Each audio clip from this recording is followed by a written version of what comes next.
But the history behind the Warren Swift Ski Academy and kind of how it's got to where it is now dates back really to when I was working in the ski schools in Austria, and week in, week out, I get quite a lot of recreational skiers, and you got to see, over a season, hundreds of skiers. But it always seemed in my head to be the same, that they always had the same sort of 4 or 5 issues in their skiing that tended to block them from moving on to becoming an advanced skier. And I left Austria in the sort of mid-90s and went to Verbier, and sort of evolved the academy there. And Verbier was a great training ground anyway, because of its terrain and all the off-piste skiing you've got. But a lot of the clients that skied with me in Austria followed to Verbier, and the academy slowly built up its volume really. The same in Verbier. What was a hunch in Austria, but things I was thinking about in Austria, I really had a chance in Verbier to be able to build kind of a specific way of teaching really. And the way it works off the same sort of process as normal ski instruction. If you go to any different ski instructor system in Austria or Britain or Italy or Switzerland or France, they're all very similar. They all get skiers to a certain stage, which is great.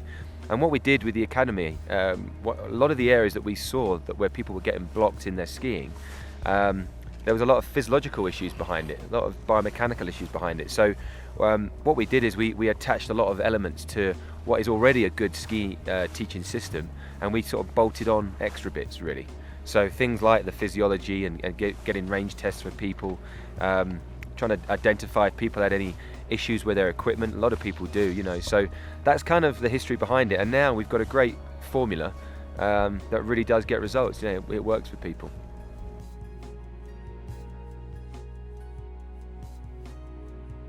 Well, on a typical academy 5-day course, people meet with us usually the day before or the morning of the course starting, and then we take the group up the mountain and we do a ski off basically. In the morning when people ski with us, they always have to go for a warm-up routine first, and the warm-up routine is very ski specific. We've designed it that it really warms up the muscles in a way that it reduces the risk of injury and it enhances performance. So we go for a warm-up routine, and after the warm-up routine we'll generally do a ski off on the first morning, on the Sunday morning. Whether the course starts on a Sunday or Monday, it doesn't really differ. The process stays the same. And on the ski off, it's quite useful because people at the academy, when they go through the booking system, they have the opportunity to write themselves down a level of 1 to 6. And the good thing about the website has the levels system on video. But still, when you get the people sometimes don't have an exact idea of their skiing. Even if they look at a video, they may have never seen themselves ski. So sometimes people either say they may be above their level or below their level. It doesn't happen all the time. A lot of people are quite accurate, but it's very good to do the ski off. It doesn't take too long. It takes about 5 or 10 minutes on a morning when we kick it off. And then we place everybody into their groups, and that's usually their group set for the week. Some people sometimes change a lot quicker than others. They may change groups as the week goes on. But once everyone's in their groups, we set about trying to make big changes in their skiing. So at the start of the week, we normally work on a lot of low speed exercises. We take away people's speed, so it kind of tests them really. And we use like a 0 speed turn, or some people call it a braquage, but we use a turn to try and identify if people have actually skied with no speed before. Most skiers actually spend most of their life skiing around 20 miles an hour, just a general cruisy speed. But the problem we find is that when we take those type of people to steep, narrow couloirs or moguls, or just runs where they're quite steep, so you've got to ski slower for safety, they don't actually have the same ability. They kind of rely on that speed to help them balance. It's a bit like being on a bike, I think, when you go around a corner slower, but when you go around a corner with speed, it's so easy to lean and make your turns. So in skiing, we on the 5-day course, we basically came up with that process. And then we evolved that. First of all, when people start doing low speed work on the courses, it really shows up the weaker turning direction. And that's another big thing that it leads on to. On the courses, we identify people's weaker turn. A lot of the time, it's to the left. About 90% of people that come on courses seem to be weaker going left. But generally speaking, everyone has a weaker turn. We like to get to the root of what that is, the cause behind it. It usually comes, along the lines of steering issues. People don't always have the ability to sort of turn the ball inside the socket joint of the hip. And that's a major issue in skiing. You've got to be able to turn your legs freely over your hip, otherwise you sort of learn to ski with hip rotation. A lot of skiers come on the courses with hip rotation, and when we try that low speed exercise, you can really see at the first half of the week how so many people kind of go to turn their skis, but they actually use a mechanism of steering with their upper body, rotating the upper body first. Sometimes the legs don't even come round, they sort of snowplow around. So it shows up, skiers' ability, and we like to use it because it's a great test if we can take someone somewhere steep, somewhere narrow, moguls. It tests their level, it shows us if it's safe to take them there first.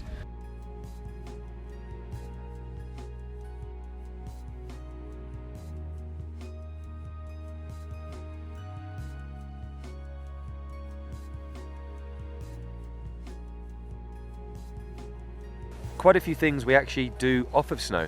We do a range test with a lot of skiers that sort of measures the degree of their steering range. So that range we're talking about in the ball being able to have the ability to rotate inside the socket joint in the hip. So many skiers are actually quite tight up in the hips.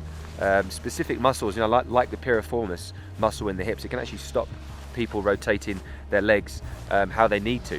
And you've got to get a good degree of steering and rotation in skiing to be able to do the sport technically correct. It's quite a shocking, the range test, because some people can only steer their legs around sort of 30-40 degrees sometimes.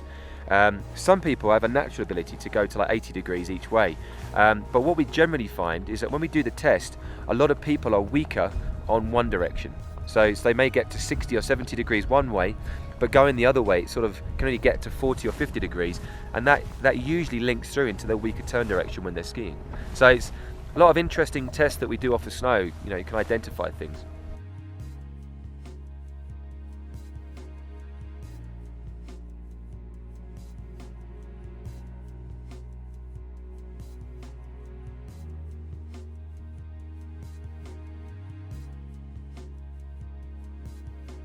Well, we do a lot of work as the week progresses on dynamics. We teach skiers to be able to lean their legs to a greater degree, create angulation in the body.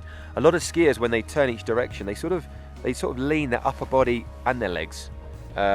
Ideally, we want skiers, if they turn in each direction, to be able to lean the legs and have good angulation, but that isn't the case, especially on one turn direction. That on one turn direction, people will definitely tip and bank the upper body.